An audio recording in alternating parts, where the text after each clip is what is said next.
Hi friends, എല്ലാവർക്കും ലുബീഷാസ് കിച്ചൻ്റെ പുതിയൊരു വീഡിയോയിലേക്ക് സ്വാഗതം. അപ്പോൾ ഇന്ന് ഞാനിവിടെ തയ്യാറാക്കുന്നത് ഗോതമ്പ് പൊടി വെച്ചിട്ടൊരു അപ്പമാണ്. അപ്പോൾ വളരെ ഈസി ആയിട്ട് തയ്യാറാക്കി എടുക്കാൻ പറ്റും. കുറച്ച് ഇൻഗ്രീഡിയൻസ് മാത്രം മതി തയ്യാറാക്കാനായിട്ട്. അപ്പോൾ ഇതെങ്ങനെ തയ്യാറാക്കും നോക്കിയാലോ. അപ്പോൾ അതിനായിട്ട് ഞാനിവിടെ ഒരു ബൗൾ എടുത്തിട്ടുണ്ട്. ആ ബൗളിലേക്ക് 1.5 കപ്പ് ഗോതമ്പ് പൊടിയാണ് ചേർത്ത് കൊടുക്കുന്നത്.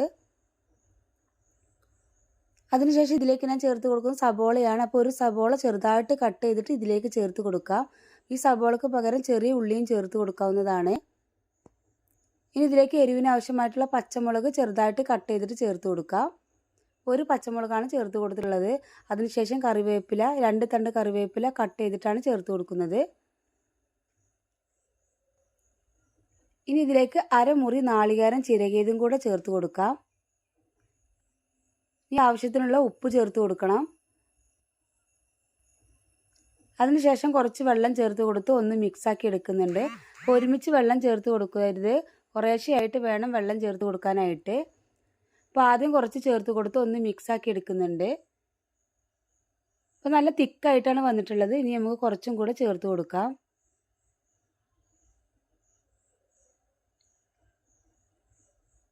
ഇനി ഒന്നും കൂടെ ഒന്ന് മിക്സാക്കി എടുക്കുന്നുണ്ട്. ഇതുപോലെയാണ് നമുക്ക് ബാറ്റർ കിട്ടേണ്ടത്. വെള്ളം കൂടി പോവരുത്. അപ്പോൾ നോക്കിയിട്ട് വേണം ഒഴിച്ചു കൊടുക്കാനായിട്ട്. ഇനി നമുക്ക് അപ്പം ഉണ്ടാക്കി തുടങ്ങാം.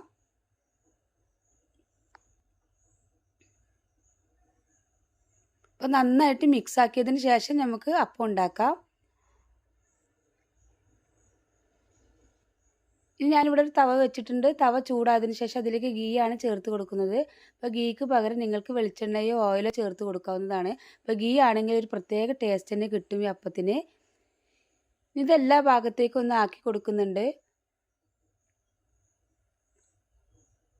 അതിനുശേഷം ചട്ടി നന്നായി ചൂടായതിനു ശേഷം നമുക്ക് ഇതിലേക്ക് ഒന്ന് ഇട്ട് കൊടുക്കാം.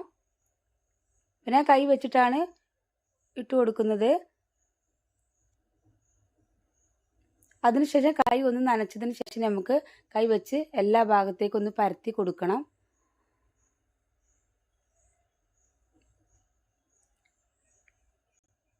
അപ്പോൾ എല്ലാ ഭാഗത്തേക്കും പരത്തി വെച്ച് കൊടുത്തിട്ടുണ്ട്. അതിനുശേഷം അതിൻ്റെ മുകളിലേക്ക് ഞാൻ കുറച്ച് ഗീ കൂടെ ഒഴിച്ചു കൊടുക്കുന്നുണ്ട്. അതിനുശേഷം നമുക്കിത് വേവിച്ചെടുക്കാം. അപ്പോൾ ലോ ടു മീഡിയം ഫ്ലെയിമിൽ വെച്ചിട്ട് വേണം വേവിച്ചെടുക്കാനായിട്ട്. അപ്പോൾ ഇത് നല്ല കട്ടിയുള്ള അപ്പമായത് കാരണം തന്നെ ഉള്ളു വേവാണ്ട് പുറം വെന്ത് കിട്ടും ഹൈ ഫ്ലെയിമിൽ വെക്കുകയാണെങ്കിൽ.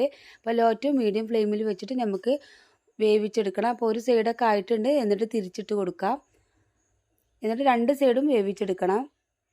അപ്പോൾ വളരെ ഈസി ആയിട്ട് തയ്യാറാക്കി എടുക്കാൻ പറ്റുന്ന റെസിപ്പിയാണ്. രാവിലെയൊക്കെ പെട്ടെന്ന് തന്നെ നമുക്ക് തയ്യാറാക്കി എടുക്കാൻ പറ്റും. അപ്പോൾ അതാ 2 സൈഡും വെന്ത് വന്നിട്ടുണ്ട്. ഇനി ഇതൊരു പാത്രത്തിലേക്ക് മാറ്റാം. അതിനുശേഷം ബാക്കിയുള്ളത് ഇതുപോലെ ചെയ്തെടുക്കണം.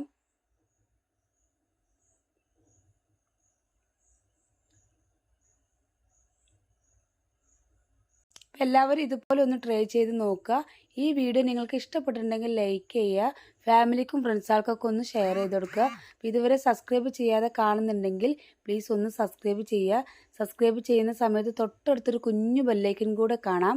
അതിലെ ഓൾ എന്ന ഓപ്ഷൻ തന്നെ സെലക്ട് ചെയ്യുക. അപ്പോഴാണ് ഞാനിടുന്ന പുതിയ പുതിയ വീഡിയോസ് നിങ്ങൾക്ക് അപ്പോൾ തന്നെ നോട്ടിഫിക്കേഷനായിട്ട് ലഭിക്കുന്നത്. ഇൻഷാ അല്ലാഹ് അടുത്തൊരു പുതിയ വീഡിയോയുമായിട്ട് വീണ്ടും കാണാം. Okay, bye.